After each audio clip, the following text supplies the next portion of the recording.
Hi, I'm the Nature Guy, and we're going back underwater today for our Nature Nugget.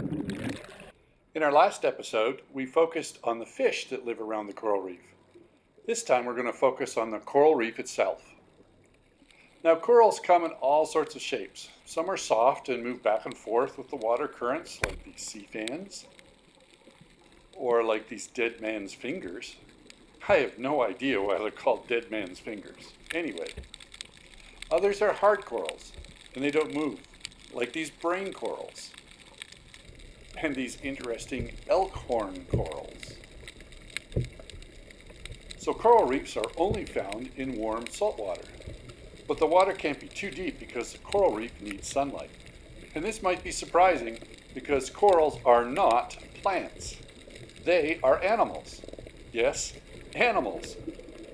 Now you know that most animals can move around, but adult corals are animals that are anchored to the reef, and they can't get up and move around and move away. Interesting. In fact, a coral like this is made up of microscopic coral animals all living together in a colony. These large mounds of the reef are the buildup of remains of dead corals. The only living part of a reef is the very top layer. Now, as this diagram shows, each little coral animal grows a small compartment or shell around itself made up of calcium carbonate. When that coral reef dies, the next one grows on top of the old coral skeleton. And so the coral reef is constantly getting bigger.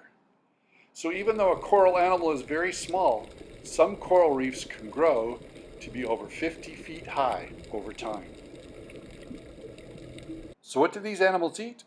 Well, two things.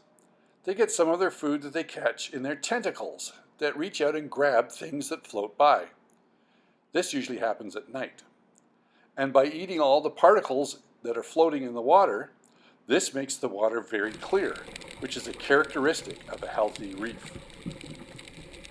The other way they get food is that they grow a garden.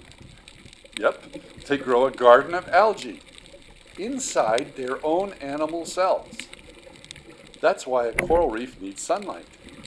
Now, each species of coral grows a different kind of algae in their bodies, and each kind of algae has its own color.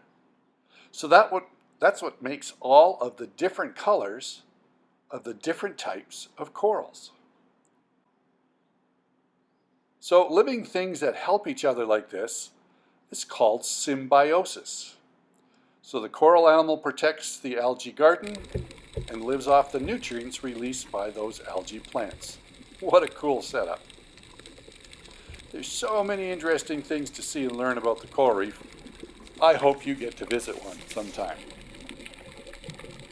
So what's the lesson that we can learn today? Well, I think it has to do with how the corals get their color. If a coral does not have an algae garden inside, it's just plain white. But with algae inside, the corals are clearly different and take on a whole new look. And I think that's kind of like us. If we accept Jesus into our lives, then people are going to notice the difference. So the question for us is, do others really see Jesus' character in us? That's something to think about. Well, it's time to go dry off. See you next time.